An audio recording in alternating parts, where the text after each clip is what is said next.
Hello guys, कैसे हो आप सब। आई होप सब अच्छे होंगे। गाइस, मेरा नाम है असीम पीटीआई। और आपने जो मेरी फ़र्स्ट वीडियो देखी थी वो ट्रेडिंग की लर्निंग के लिए हमारी फ़र्स्ट वीडियो थी। बेसिक मैं आपको बताना चाह रहा हूँ। उसमें हमने देखा था कि कैंडल क्या होती है, किस तरह से फॉर्म होती है। अब ये जो हमारी सेकंड वीडियो है, हम इस वीडियो में देखेंगे इंडेक्स क्या होते हैं, स्टॉक्स क्या होते हैं। हमारे देश में 3 इंडेक्स है जिन पे हम ट्रेडिंग करते हैं, निफ्टी, फिन निफ्टी और बैंक निफ्टी। फिन निफ्टी में ट्रेड मैं करता नहीं हूँ, तो इसलिए मैं उसके बारे में बात नहीं करूँगा।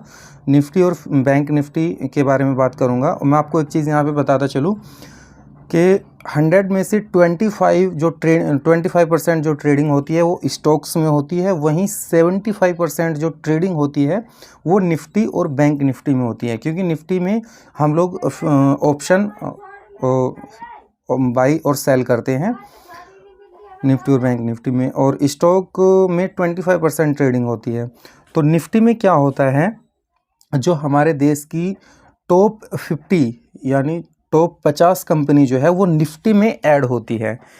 जैसे इसमें अडानी इंटरनेशनल है, अडानी पोर्ट्स है, ब्रिटानिया है, नेस्ले इंडिया है, विप्रो है, लर्सन ये एल&टी है, state bank of India, HDFC life है, ITC, भारतीय Airtel, Bajaj finance, Hindalco, Grasim, Tata Motors. मतलब जो हमारे देश की टॉप 50 कंपनी जो होती है, अच्छा परफॉर्म जो करती है, वो निफ्टी के अंदर होती है।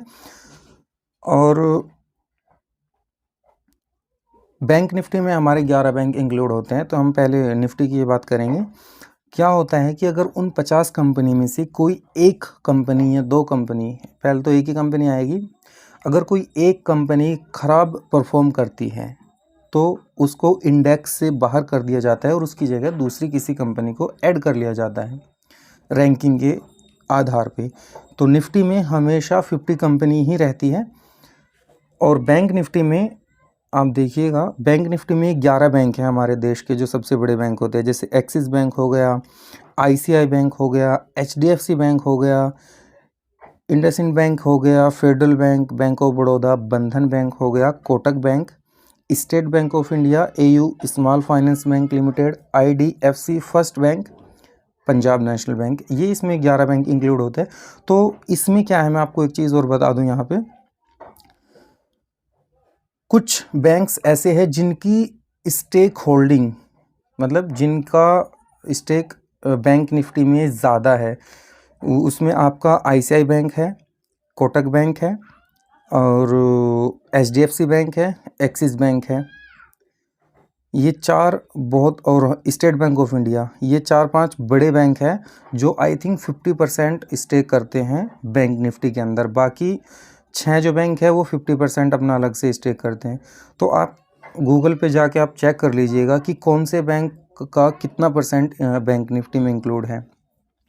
बेसिकली मैं ये आपको बताना चाहता हूँ, ये जैसे अगर आप इंडसइंड बैंक है, अगर आप इसको सिंगल खाली इसी बैंक में ट्रेड करते हैं, आपने चार्ट लगाया यहाँ पे, ये वनडे का चार्ट फ्रेम है, तो यहाँ पे आप एक दिन की जो इसकी एक्टिविटी है, सपोज डेट ये यहाँ पे आ जाता है हमारा 13 अप्रैल को, या मैं अगर कल की ही बात करूँ 28 अप्रैल को ये ओपन हुआ था 1148 रुपये 75 पैसे पे, यानी 1148 रुपीज़ 0.75 पैसे पे ये ओपन हुआ था।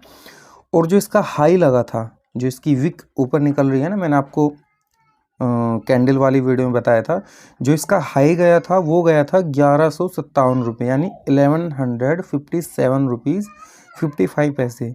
अगर ये जहाँ देखा जाए तो जहाँ से ओपन हुआ 48 रुपीज़ से ओपन हुआ 57, यानी इसने टोटल 2 और 7 9 रुपये का हाई इसने लगाया था आई थिंक। और इसका जो लो आया था वो आया था इसका 35 रुपीज़, 1135 तक। तो ये होगा आपका 13 रुपये का इसका आई थिंक लो लगा था। और इसकी जो क्लोजिंग हुई है वो 52 रुपये पे जाके हुई है, यानी 4 रुपये लगभग बढ़ के इसकी क्लोजिंग हुई है। ये आपको सिर्फ एक बैंक में देखने को मिली है। तो बाकी सारे बैंक भी अलग अलग परफॉर्म करते हैं, लेकिन बैंक निफ्टी में क्या है, सारे बैंकों की जो एक्टिविटी होती है वो उसमें इंक्लूड होती है। यानी सारे बैंकों का 11 के 11 जो बैंक है उनका निचोड़ आपको ये बैंक निफ्टी में देखने को मिलेगा।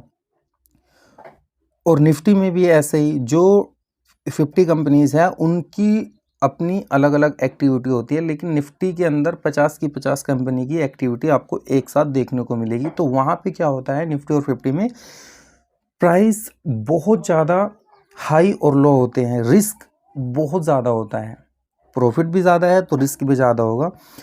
और इसमें एक चीज़ मैं आपको और बता दूं कि अगर आप सिंगल किसी स्टॉक में, स्टॉक बोलते हैं किसी कंपनी का जो शेयर होता है, और इंडेक्स बोलते हैं कई सारी कंपनियों को मिला के जो एक इंडेक्स बनाते हैं, मतलब एक निचोड़ होता है, उसको इंडेक्स बोलते हैं हमारी हिंदी भाषा में। ओके, यहाँ तक आपको समझ गए कि निफ्टी में 50 कंपनीज ऐड होती है, उनका निचोड़, उनकी टोटल एक्टिविटी आपको निफ्टी के चार्ट में देखने को मिलेगी। वहीं बैंक निफ्टी में 11 बैंक जो है वो परफॉर्म करते हैं, उनकी टोटल एक्टिविटी आपको बैंक निफ्टी में देखने को मिलेगी। तो मतलब जो स्टॉक होते हैं, शेयर जो होते हैं, उसमें जैसे निफ्टी का मैं अगर आपको लेके चलूँ, ये नेस्ले इंडिया लिमिटेड है, इसका अगर हम चार्ट खोले, ये हमने चार्ट खोल लिया इसका, तो इसमें क्या होता है, एक दिन में हर स्टॉक का एक अपर और लोअर सर्किट फिक्स होता है हर रोज़ के आधार पे, कि ये मतलब जैसे अगर कोई 2000 रुपये का है, मैं एक मोटा मोटी आपको बता रहा हूँ, आप वो सर्च करके थोड़ी सी जानकारी अपने खुद से लेना। तो जैसे 2000 का अगर शेयर है तो इसमें नहीं, 2000 का नहीं, ये 21,761 रुपये का शेयर है। तो इसमें 2000 रुपये वाले शेयर में तकरीबन आपको 200 रुपये का अपर सर्किट और 200 रुपये का लोअर सर्किट, यानी एक दिन में वो 200 रुपये से जो उसका प्राइस कल का क्लोजिंग प्राइस था उससे वो 200 रुपये से ऊपर नहीं जा सकता और उससे 200 रुपये से नीचे नहीं जा सकता, वहीं पे वो बंद कर दिया जाता है।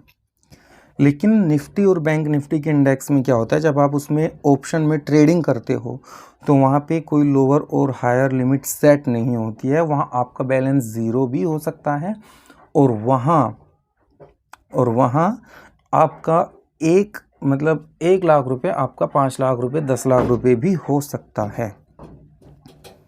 क्लियर है, समझ में आ गया? ओके, एक बार और मैं आपको बता दूं, निफ्टी 50 में 50 कंपनी इंक्लूड होती है, उनका टोटल परफॉर्मेंस, उनकी टोटल एक्टिविटी निफ्टी के अंदर, निफ्टी के चार्ट में आपको देखने को मिलेगी। बैंक निफ्टी में 11 बैंक इंक्लूड होते हैं, उनका टोटल परफॉर्मेंस, उनकी टोटल एक्टिविटी जो भी निचोड़ है वो आपको बैंक निफ्टी में देखने को मिलेगा। स्टॉक में अगर आप ट्रेडिंग करते हो, चाहे वो आपका नेस्ले हो या भारतीय एयरटेल हो या Punjab national bank of India हो या स्टेट बैंक ऑफ इंडिया हो, कोई सा भी स्टॉक हो, कोई सा भी शेयर हो, अगर आप उनके अंदर करते हैं, उसमें लोअर और अपर सर्किट होता है, उसके नीचे नहीं जा सकता, उसके ऊपर नहीं जा सकता। इंडेक्स में अगर आप ट्रेडिंग करते हो, उसमें आपको लोअर सर्किट और अपर सर्किट तय नहीं होते, उसमें अगर कोई ऑप्शन आपने 200 पे ख़रीदा है तो वो आपका ज़ीरो भी हो सकता है और वो 200 से बढ़ के 400 रुपये भी हो सकता है। अब 200 क्या मतलब है, 400 का क्या मतलब है, ज़ीरो का क्या मतलब है, ये चीज़ें मैं आपको सिखाऊंगा कि स्ट्राइक प्राइस क्या होती है, हम निफ्टी या बैंक निफ्टी में आखिर ख़रीदते क्या है। ओके, क्लियर है? ठीक है, तो ये वीडियो मैं यहीं पे करता हूँ क्लोज़, और दूसरी इसके बाद की जो वीडियो बनेगी उसमें मैं आपको बताऊंगा कि हम निफ्टी या बैंक निफ्टी में क्या खरीदते हैं। ओके, तो अपना ख्याल रखना और सीखते रहना, लर्न करते रहना। लर्न करोगे तो अर्न करोगे, नहीं तो खुद को बर्न